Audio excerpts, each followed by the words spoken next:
Welcome to the Deep Dive. We're the place that takes a whole stack of sources, digs through them, and gives you what you really need to know. Today, we're diving into someone truly fascinating, maybe one of the most defining artists, certainly of the 20th century, Andy Warhol. Yeah, and calling him just an artist almost feels insufficient, doesn't it? Yeah. He was more like a cultural force, the guy who basically reshaped the American landscape in the latter half of the century. He didn't just blur lines between art, fame, mass production, commerce. They smashed them. Exactly, smashed them and then built this whole empire on the pieces. Right. So our mission today is to take this huge pile of information we've gathered on Andrew Warhol Jr. and really synthesize his journey. We want to follow him from, being a commercial illustrator in Pittsburgh, working class background, all the way to becoming the Pope of Pop. And beyond, really, into the business artist phase. Yeah. We're looking for those moments of genius, but also the controversy, the mechanics behind it all. Absolutely. And the big question weaving through this, the one we really want you, the listener, to keep in mind is this.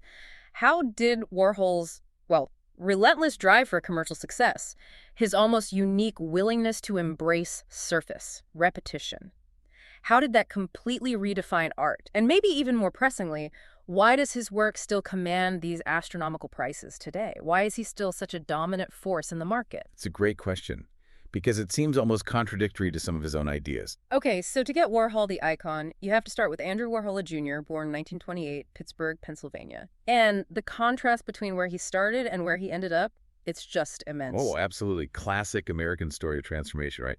His parents, Andrzej and Julia, were immigrants, working-class Rusin immigrants, actually, from a village called Mikova in what was then Austria-Hungary. Right, now Slovakia. And they brought their faith with them. Very much so. They were devout Ruthenian Catholics, attended St. John Chrysostom Byzantine Catholic Church.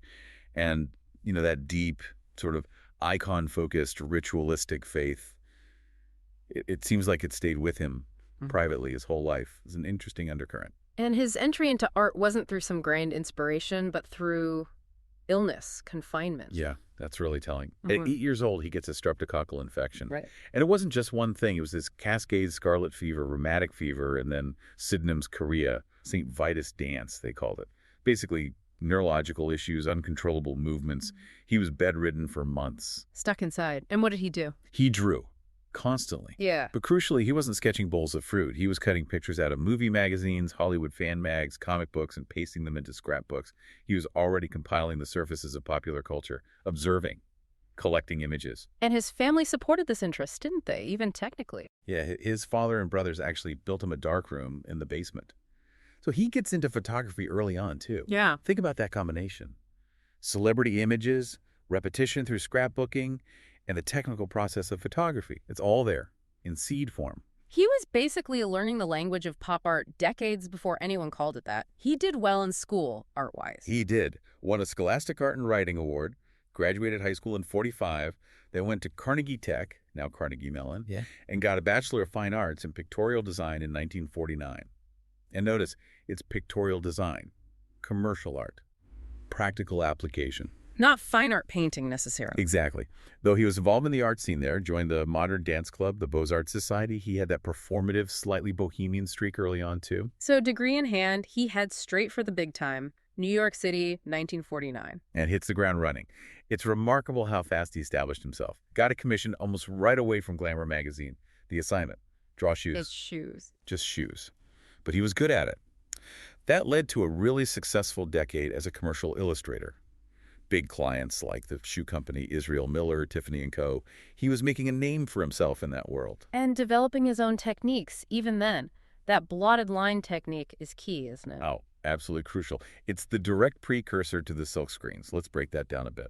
Yeah, how did it actually work? It sounds sort of manual, but repetitive. It was. Totally self-developed. He'd do a simple line drawing on one piece of paper, then he'd ink those lines.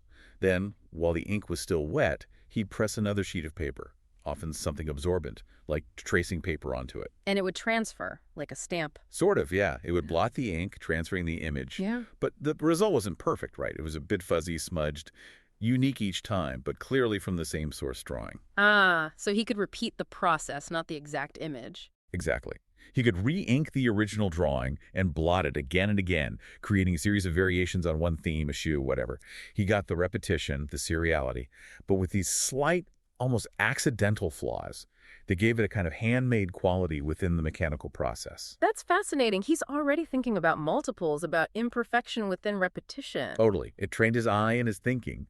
When he moved to silk screening later, it was like upgrading the machinery, but the core idea was already there, thanks to the blotted line. People noticed his style even then, right? Someone said he drew shoes like Toulouse-Lautrec. Yeah, John Cuplan's a photographer, said Warhol gave each shoe a sly Toulouse-Lautrec kind of sophistication. High praise for shoe ads.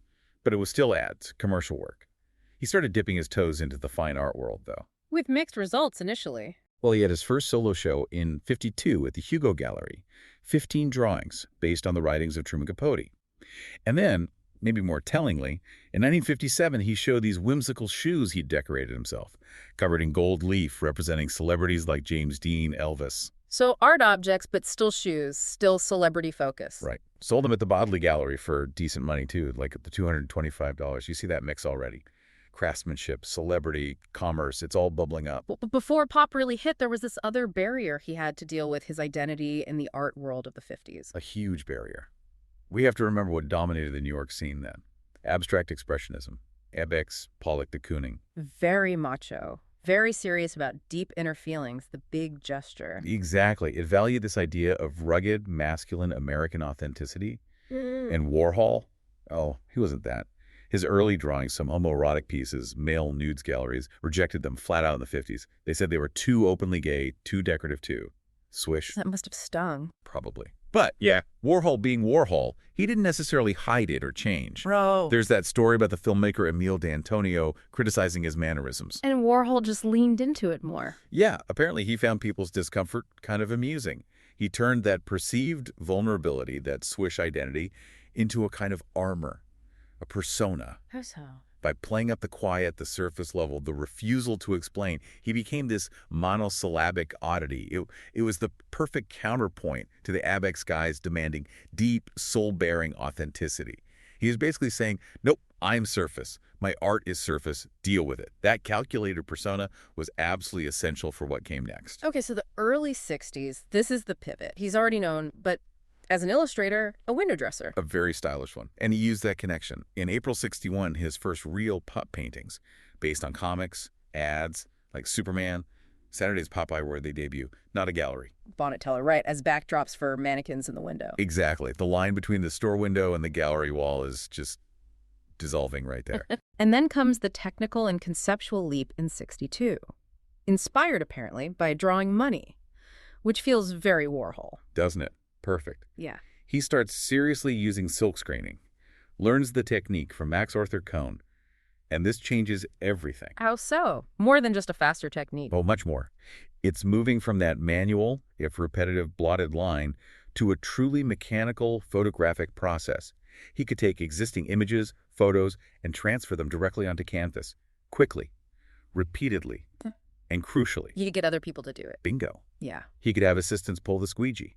Mass production becomes possible. He becomes a pioneer of silkscreen as a fine art medium, not just commercial printing. And did he strive for perfection in the prints? That's the brilliant part. No, he embraced the glitches, the off-registration, the ink bleeding a bit, the slight variations that happen in mechanical reproduction. Those weren't errors to be fixed. They were part of the aesthetic, the signature of the machine. So the process itself becomes part of the art. Absolutely. And the public catches on fast. May '62. Time magazine runs a picture of Big Campbell's soup can with can opener, vegetable. By July, that soup can painting is in a museum, the Wadsworth Atheneum, first museum acquisition. And then the big West Coast debut at the Ferris Gallery in L.A. Pop art had arrived. And immediately caused a stir. People weren't happy. Oh, the art establishment was horrified. December '62, MoMA holds this symposium on pop art.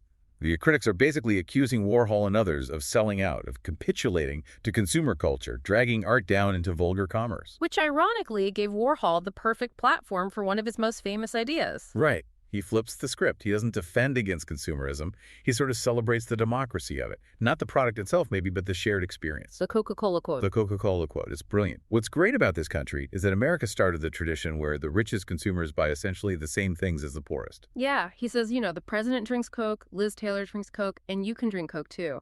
A Coke is a Coke. And no amount of money can get you a better Coke than the one the bum on the corner is drinking. All the Cokes are the same, and all the Cokes are good. Think about how radical that is in an art world, obsessed with uniqueness, with the precious singular object. He's saying the shared, common, mass-produced thing is the real American truth. Exactly. And he didn't just say it, he built a world around it. 1963, he moves his studio to East 47th Street. And it's not just a studio. It's the factory. The factory, capital T, capital F. It becomes this legendary gathering place. You've got intellectuals, drag queens, playwrights, street kids, movie stars, rich patrons, everyone mixing together. It's a social experiment as much as an art studio. Pure Warhol. And the look of the place itself became famous. All silver. Yeah, Billy Name, one of the factory regulars, covered the whole place. Walls, pipes, everything in aluminum foil and silver paint. It gave it this weird, glamorous, industrial, slightly sci-fi, slightly decaying vibe. Utterly unique. And this is where the Warhol superstars emerge. Right. This rotating cast of characters, Edie Sedgwick is probably the most famous early one, but also Candy Darling, Joe D'Alessandro, Ultraviolet, Viva. He'd just bestow this title on them. They were his muses, his collaborators, stars in his films, but also, in a way, living art installations themselves, extensions of the Warhol brand.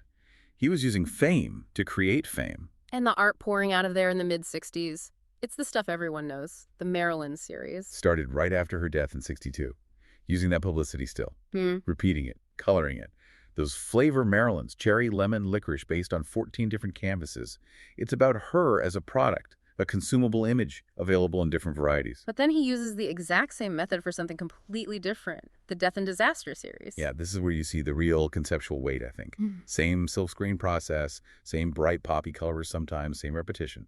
But the subjects, car crashes, suicides, electric chairs, race riots, images taken straight from newspapers. It's jarring. Treating tragedy like a soup can or a movie star. That's the point. He's showing how mass media flattens everything. Whether it's Marilyn's face or a horrific accident, it becomes just another image, repeated until it loses its impact. The medium neutralizes the message, maybe, or highlights our numbness. And then maybe the ultimate provocation. The Brillo box sculptures in '64. Oh, definitely. He gets these wooden boxes made to the exact dimensions of supermarket cartons, Brillo pads, Heinz ketchup, Mott's apple juice.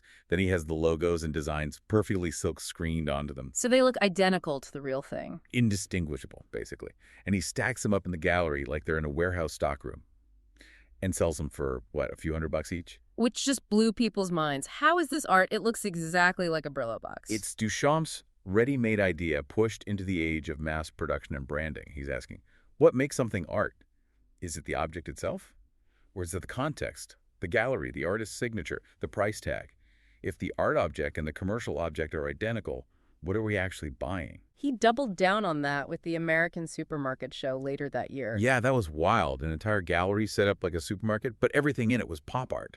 You had Warhol's soup can paintings for $1,500 next to actual cans of Campbell's soup that he'd autographed, selling for $6.50. Other artists made replica produce, signage. It was totally immersive consumerism as art. He seemed to just love tweaking the art world's expectations, like the cow wallpaper. Right, 1966.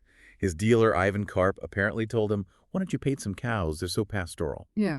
So Warhol's response, he makes this bright pink and yellow wallpaper pattern of a cow's head and just covers the entire walls of the prestigious Leo Castelli gallery with it. Art as disposable decoration. Exactly. Completely undermining the idea of the precious, unique masterpiece. It's repeatable, it's decor, it's almost silly. But it makes a serious point about context and value. And this wasn't just painting. 1965, he famously declares he's retiring from painting to make movies. Yeah, and his early films were challenging. Very experimental, often silent, extremely long, focused on mundane actions. Like sleep. 6 hours of watching a guy sleep. Poet John Giorno, yeah. Or Empire, which is just an 8-hour static shot of the Empire State Building. He was playing with duration, boredom, minimal action, forcing you to just look. He courted controversy too. Blowjob. Yeah.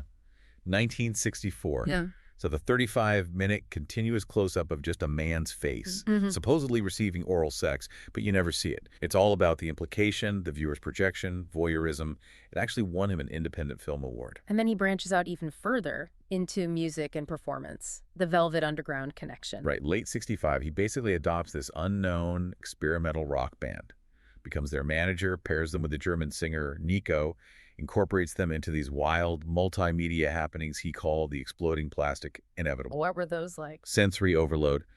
The band would be playing their really loud avant-garde music while Warhol's films were projected onto them and around the room, dancers moving through strobe lights. It was immersive, chaotic, influential. And he produced their first album, The Velvet Underground and Nico, the one with the banana on the cover. Famously produced, meaning he paid for the studio time and lent his name and visual identity. That peelable banana sticker was his design. He provided the platform, the cool factor, the connection to the art world. It proves his influence could stretch across painting, film, music, performance. Yeah. He was becoming a multimedia brand. But that whole wild, experimental, anything-goes factory scene, it came to a terrifying end on June 3rd, 1968. Yeah, this is the watershed moment. Yeah. Valerie Solanas, a radical feminist writer, she wrote the STO Manifesto, had a tiny part in one of his films. A man she came into the factory, pulled out a gun and shot Warhol, and also hit Mario Maya, an art critic who was there. The attack was brutal. Warhol nearly died. He really did. He's critically wounded, underwent extensive surgery, was in the hospital for almost 2 months. Solanas later said he had too much control over my life. She was eventually diagnosed with paranoid schizophrenia. Amaya's injuries were less severe, thankfully. And the physical scars stayed with him forever, right? The corset. For the rest of his life, yeah. He had to wear a surgical corset to hold his organs in place. But the psychological impact, the impact on his art and his whole approach to life, that was arguably even bigger. How did things change after the shooting? Dramatically. The open-door, chaotic policy of the old factory, gone. Security tightened up. The whole atmosphere shifted. It became much more controlled, maybe more fearful. He wasn't taking those kinds of risks anymore. And he explicitly started talking about art differently. He did. He moved the factory eventually to Union Square, and it became less of a happening place and more of, well, an office. He started calling it a business enterprise. Paul Morrissey, his collaborator, helped streamline things. And this is when he says that famous line about business. Being good in business is the most fascinating kind of art. That really becomes the mantra for the next phase of his career. He pivots fully from being the observer of commerce to being the master practitioner of art as commerce. So new ventures were needed to support this business model, like Interview magazine. Right? Co-founded it in late '69, started as Interview W, a monthly film journal, but quickly morphed into this big glossy magazine all about celebrity, gossipy interviews, often done by Warhol or his circle, lots of photos. It became a kind of Warholian stage for fame itself. Totally. It generated celebrity buzz. It chronicled it. It was part of the celebrity machine. His film work also shifted. Blue Movie in '69 was his last directorial effort, an erotic film that actually got mainstream attention, kind of kicking off that golden age of porn era in New York. After that, He handed the reins over. pretty much, Paul Morrissey took over directing the factory films. They became more like narrative B-movies, flesh, trash, heat, often gritty, featuring Joe D'Alessandro, exploring street life, drugs, sexuality. Still edgy, but more conventionally structured than Warhol's early films. Warhol himself didn't disappear from the screen, though. He moved to TV later. Yeah, he embraced television. Hosted shows like Fashion, Andy Warhol's TV, and Andy Warhol's 15 Minutes on MTV in the '80s. He understood the power of the broadcast image, the interview format. The medium was the message, and he was the medium. And this business focus led directly to the main artistic output of the '70s, the portraits. The Portrait Commission era, definitely. He really systematized it. Wealthy patrons, socialites, celebrities, Mick Jagger, Liza Minnelli, John Lennon, Diane von Furstenberg, countless others would commission portraits. What was the process like? Still silkscreen. Yep. He'd take a bunch of Polaroid photos of the sitter, choose one he liked. Then assistants would blow it up, create silk screens, and produce the final painting, usually with those signature blocks of bright, often non-naturalistic color. And the price was set. Oh yeah, standard fee. The sources say $25,000 for one canvas. Or a package deal, 2 for $40,000. It was high-end, bespoke mass production. The ultimate status symbol for the '70s elite. Exactly, capturing that era's obsession with fame and money. And he wasn't afraid of politically charged figures either, the Mao series from '72-'73. Huge canvases, endlessly repeated image of Chairman Mao. What was the thinking there? political statement. It's classic Warhol ambiguity. Was it a commentary on communism?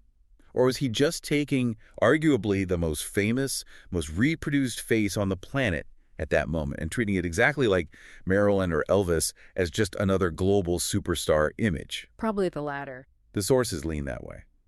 He was fascinated by Mao's universal recognizability. When the Whitney Museum did that show, Portraits of the 70s in 1979, critics were divided.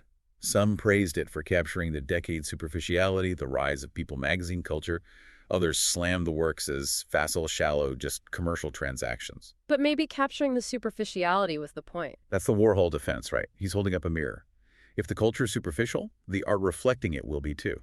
That's its honesty. Away from the business side, his personal life seemed to stabilize a bit after the shooting, too. It did. He began his longest romantic relationship around that time with Jed Johnson. Johnson started as an assistant, helped nurse Warhol back to health after the shooting. They were together for about 12 years, lived together. The sources describe them as basically functioning like a married couple. A bit of domesticity amidst the factory chaos. And he had his dogs. Archie. And later Amos, his dachshunds. He adored them, took Archie everywhere.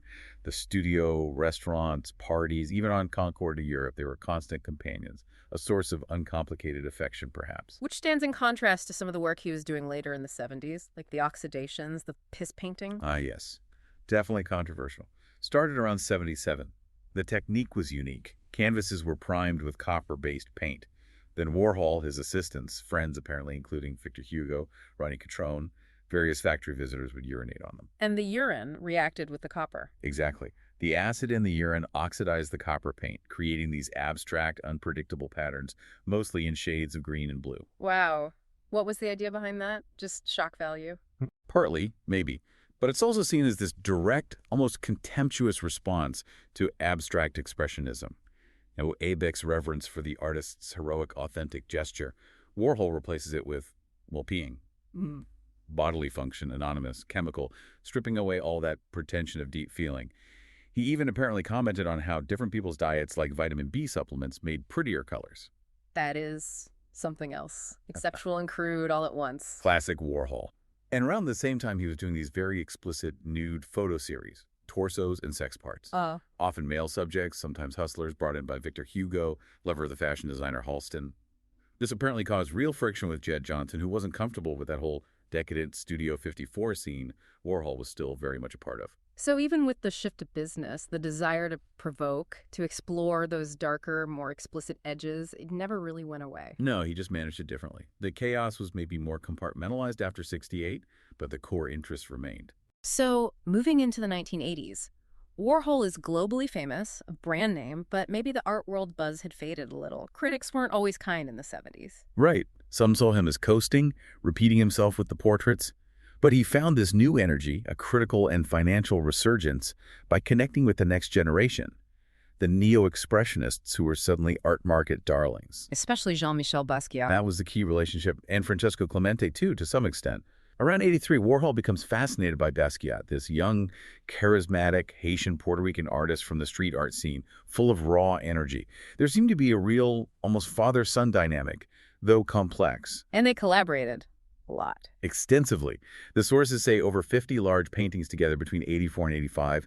It was a strange pairing, the cool, detached machine of Warhol working alongside the hot, expressive, spontaneous Basquiat. How did that work? Did they paint on the same canvas? Yeah, often Warhol would start, maybe screen an image or a logo, and then Basquiat would paint over it, around it, responding to it with his own figures, text, gestures.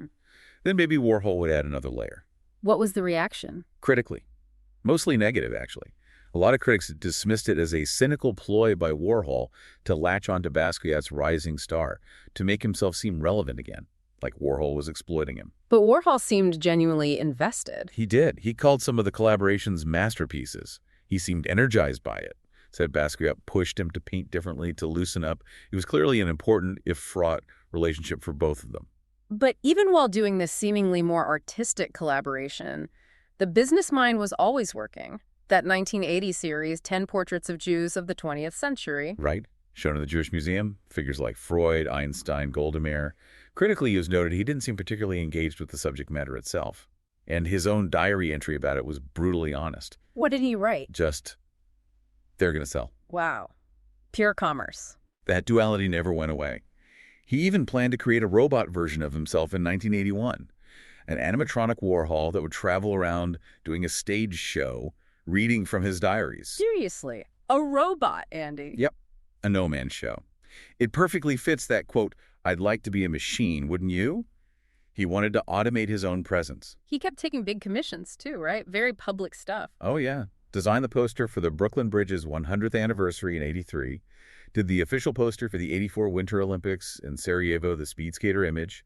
He was the go-to artist for high-profile mainstream branding. And then his last major body of work circles back in a really unexpected way, the Last Supper series. It's fascinating. Commissioned in 1984 by a Milanese art dealer, he ended up producing almost 100 variations on Leonardo da Vinci's famous mural. Given his public image, his focus on secular pop culture, doing a massive religious series seems surprising. It does. But it connects back to that private, lifelong Ruthenian Catholic faith we talked about earlier. This is the largest series of religious-themed works by any American artist. He took one of the most iconic, most reproduced images in Western history and subjected it to his pop treatment repetition. Bright colors, commercial logos, sometimes overlaid, fragmentation. So it's reverence and commodification at the same time. Seems like it. Exploring faith through the lens of mass media and reproduction. The final show of this work opened in Milan in January 1987. And then just a month later, he was gone. February 22nd, 1987. He was only 58. Yeah, died quite suddenly from a cardiac arrhythmia after what was supposed to be routine gallbladder surgery. The irony is just brutal. He'd put off that surgery for years, apparently terrified of hospitals. Since 1973, yeah. Yeah. By the time he finally had it, his gallbladder was apparently in very bad shape, near rupturing. But the surgery itself reportedly went okay. It was the post-op care that became the issue. What went wrong? There was an investigation, a state health department report. It found problems with his care, maybe the wrong monitoring, definitely being given way too much fluid intravenously, which can strain the heart. He essentially drowned internally, went into fluid overload. He was found unresponsive before they called a code. So, preventable. That was the allegation. His family sued the hospital for wrongful death, claiming improper care led to the arrhythmia. The hospital settled out of court fairly quickly for an undisclosed amount. And later analysis suggested maybe the surgery itself was riskier than initially thought because of his age, family history, and all the internal damage from the '68 shooting. A tragic end. But his death, far from ending his story, just seemed to ignite his market value even further. Oh, unbelievably so. He became the absolute benchmark for the contemporary art market. The bellwether, the one-man Dow Jones, as people called him. The prices are just mind-boggling now. Completely. Records kept getting broken. Silver car crash, double disaster. One of those bleak '60s pieces sold for over $105 million in 2013. Yeah. And then the big one, shot Sage Blue, Maryland, fetching $195 million in 2022. The most expensive work by an American artist ever sold at auction. By far, which creates that fascinating tension we talked about at the start. The guy who celebrated the cheap democratic Coke, his own unique works, become these ultimate symbols of elite wealth. And his brand is so strong it even survives unauthorized copies, the Sunday Bee morning prints. Right. That's a great story. After Warhol had a falling out with some early factory associates in Europe, they apparently kept the original photo negatives and color codes for some prints. And they just started printing their own editions, stamping them, published by Sunday Bee Morning, and fill in your own signature. Totally. And later, some even got stamped apparently by Warhol or his circle. This is not by me, Andy Warhol. But the thing is, even these unauthorized prints have a market. People collect them. It speaks volumes about how the idea of Warhol, the brand itself, carries value, almost independent of his direct hand. He made authorship fuzzy. Finally, we have to touch on his collecting. Not just art, but everything. The time capsules. Oh, the time capsules are incredible. One of his truly unique legacies. Starting around 1973, he became this obsessive archivist of his own daily life. He'd take a standard cardboard box and just dump everything from a certain period into it: mail, newspapers, photos, receipts, junk mail, gifts, notes, plane tickets, souvenirs. Just everyday stuff. Everything. Then he'd seal the box, label it with a date range, and put it away. He ended up filling over 600 of these boxes. He called them time capsules. It's like this massive, unfiltered snapshot of American life and his own interactions with it over decades. It happened to them. They're now housed at the Andy Warhol Museum in Pittsburgh, his hometown. An incredible resource. And the scale of his other collecting only really became clear when his estate was auctioned off in 1988 after his death. That auction was huge, right? 10 days. Grossed over $25 million back then. Well. And the stuff they found Hmm. was staggering. Thousands of items. High art by Basquiat, Liechtenstein, sure, but also antique furniture, Art Deco pieces, American folk art, carousel horses, hundreds of watches. And the cookie jars. The legendary 175 cookie jars, plus Uh-huh. tons of jewelry, Navajo blankets. He was just an obsessive accumulator.